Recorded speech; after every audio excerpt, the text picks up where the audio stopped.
Porto em Revista. Oferecimento EBM, Editora Brasileira de Marketing.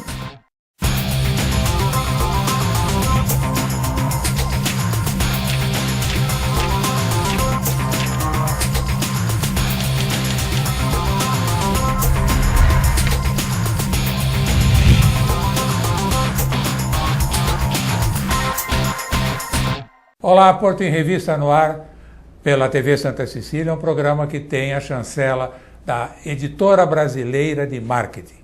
Hoje nós estamos na ABTRA, que é a Associação Brasileira de Terminais e Recintos Alfandegados. Estamos aqui com o seu secretário executivo, que é o Matheus Miller, que vai nos explicar o que é a ABTRA. É aquele acordo que nós fizemos com os telespectadores. Nós vamos deslindar certos aspectos do CAIS, do funcionamento do CAIS. Boa tarde, Matheus. Boa tarde aos telespectadores. Muito obrigado pelo convite, pela possibilidade de nós estarmos participando de mais um programa que se dedica a trazer à nossa população santista informações sobre o Porto. A ABTRA é uma entidade de caráter jurídico, civil, é uma entidade sem fins lucrativos. Isso. A ABTRA, Associação Brasileira de Terminais e Recintos Alfandegados, é uma entidade de classe sem fins econômicos que representa um setor da nossa economia, qual seja o setor da prestação de serviços portuários. Ela foi fundada em 1989, antes até da Lei dos Portos.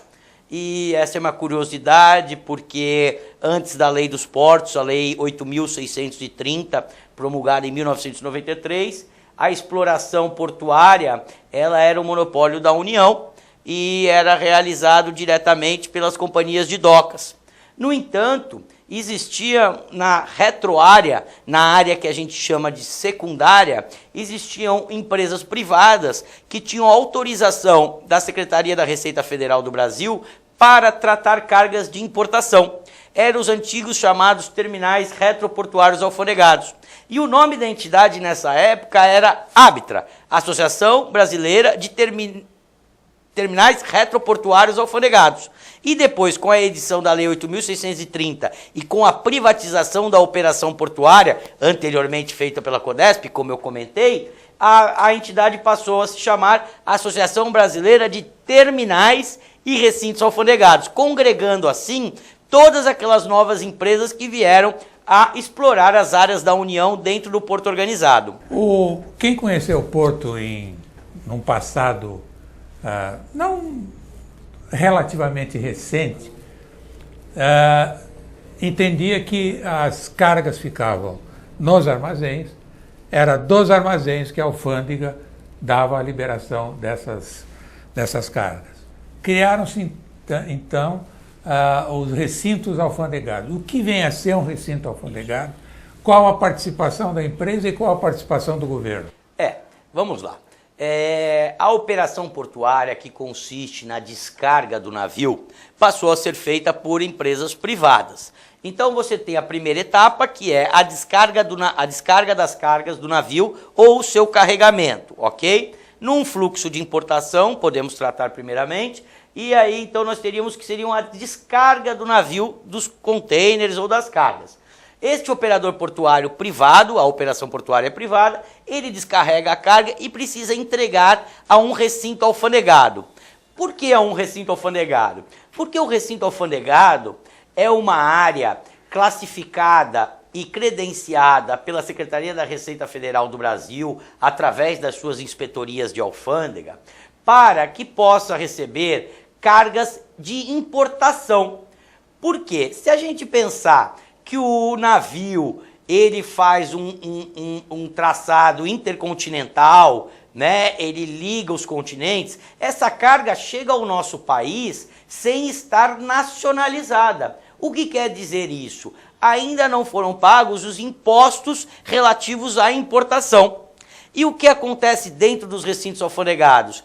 Todos os trâmites de nacionalização das cargas de importação. Então isso representa uma etapa do despacho aduaneiro, tá? Que é realizada dentro dessas empresas que são os recintos alfandegados. Todas essas empresas têm dentro dos seus empreendimentos prédios de escritórios dedicados única e exclusivamente para a Receita Federal do Brasil, para o Ministério da Agricultura, para a Vigilância Sanitária através da Anvisa. Então há uma interação muito grande entre a atividade empresarial de serviços portuários e a anuência do poder público, como eu lhe disse, a alfândega na questão do desembaraço aduaneiro, o Ministério da Agricultura na análise das cargas que recaem sobre a competência dela e a Anvisa a mesma coisa. Então todas essas ações se desenvolvem dentro dos recintos alfandegados. Mas essas empresas, elas têm que seguir normas determinadas pela Receita Federal? Sim. Por exemplo, questão de prazo. Sem dúvida.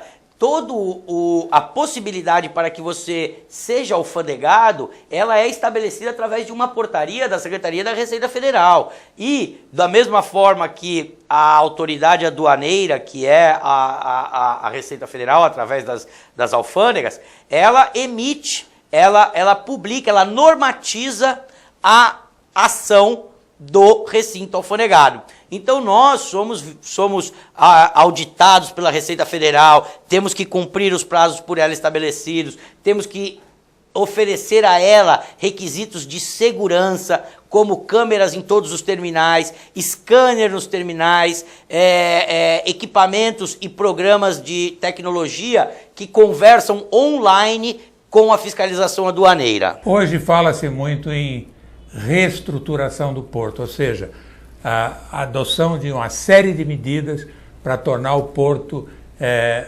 de uma operação tão eficiente quanto os demais portos do estrangeiro. O que a Arbitra pode participar, o que ela vai participar? Olha, nós já podemos dizer que com a edição da Lei 8.630 já existiu uma grande modificação no setor portuário no Brasil. Nós estamos desde 1993 com essa lei, então estamos aí há 19 anos, ok? E essa lei já foi capaz de modificar toda a realidade portuária do país, não é verdade? A reestruturação que nós falamos hoje em dia, ela também está muito atrelado aos problemas, aos gargalos de acessos rodoviários, ferroviários e marítimos aos portos, né? Hoje essa reformulação se dá através dos programas da Secretaria Especial de Portos, que investe na infraestrutura, construindo as perimetrais, tanto da margem direita quanto da margem esquerda, que dará um fluxo melhor para os caminhões irem e virem dos terminais. Então, esse incremento na infraestrutura de acesso aos portos é muito importante. Do nosso lado, a entidade, por ser uma entidade representativa de classe, nós trabalhamos no aprimoramento das legislações, no aprimoramento por parte dos nossos associados do cumprimento dessas legislações. Então nós estamos sempre seguindo no caminho do desenvolvimento portuário. Nós acreditamos no marco regulatório, que é a Lei 8.630, que é uma lei de vanguarda, porque ela criou organismos que eles são hoje de fundamental importância para o crescimento do setor portuário, como, por exemplo, o CAP, o Conselho de Autoridade Portuária, que foi criado pela Lei 8.630. Antes da lei, existia o Conselho de Usuários, mas não se assemelha. Hoje nós temos com a Lei 8.630 um Conselho de Autoridade Portuária que complementa as competências da Autoridade Portuária, que no nosso caso em Santos é a CODESP. E a Arbitra, ela está sempre apoiando essas iniciativas e ajudando a melhorar a ação desses órgãos. Por falar em ação, hoje o que se exige de um porto é agilidade.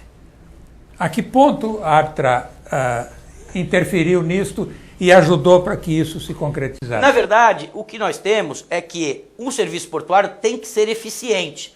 E ele só é eficiente quando você tem maquinários de última geração, quando você tem mão de obra qualificada, quando você tem investimentos na sua infraestrutura. O que esses terminais fizeram? Todos eles investiram milhões e milhões de dólares para poder se modernizar e terem equipamentos de primeira qualidade, terem pessoas treinadas, podem oferecer aos seus clientes serviços de alta qualidade.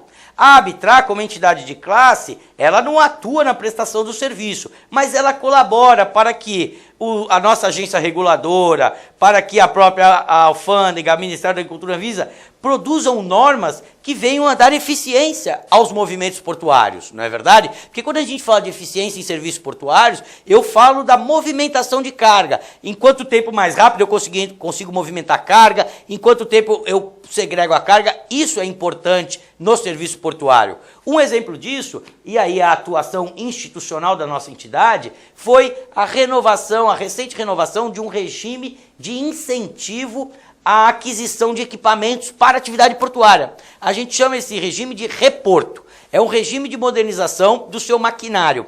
O que o governo federal fez? Ele falou, olha, para este segmento e alguns outros que estão incluídos nesse regime, vocês vão ter uma suspensão nos impostos para adquirir máquinas no mercado interno e no mercado externo. Isso é uma definição clara do governo federal em prol do crescimento do setor portuário. E a entidade, representando essas empresas, sempre está em Brasília, levando a eles a importância desse regime. E agora, no final de dezembro, o prazo do regime iria se extinguir, iria findar em 31 de dezembro, e nós conseguimos prorrogar esse prazo até 31 de dezembro de 2015. Isso é uma vitória institucional muito importante para o setor portuário. Ou seja, é preferível ter uma entidade única, reivindicando em nome de todos, do que todos batendo a porta de Brasília. Perfeitamente. Esse é o objetivo institucional da entidade, é nisso que a Arbitrar pauta as suas ações. Aqueles assuntos de interesse comum, ela interage diretamente com o poder público em nome de todos os seus associados. Eu te perguntei a questão da agilidade, é que todos nós que somos de Santos sabemos que houve época em que o navio ficava 30, 40 dias aqui. Isso é conhecidíssimo. Teve gente que criou uma outra família aqui, né? Então é por isso que eu te perguntei a agilidade. Mas a privatização trouxe isso. Porque a partir do momento que você tem uma empresa privada objetivando ter lucro e eficiência, atender bem o cliente, naturalmente o serviço melhora. Por quê? Hoje você tem concorrência, hoje você tem 4 grandes terminais portuários dedicados a contêineres e outras 10, 12 empresas de recintos alfandegados também dedicadas a movimentar o contêiner. Então, a concorrência faz com que o serviço melhore, Por isso que hoje você já não vê tanto essas filas de caminhões na rua, você não vê tanto a fila de navios, isso mais relacionado ao segmento do contêiner. Isso que mudou completamente, quando a gente diz que mudou completamente a cara o meio de exploração da atividade portuária. Você trazendo a iniciativa privada só trouxe resultados positivos. Bom, nós vamos fazer um rápido break e voltamos logo com o Matheus Miller, secretário executivo da Arbitrar, falando sobre a entidade e sobre os assuntos portuários.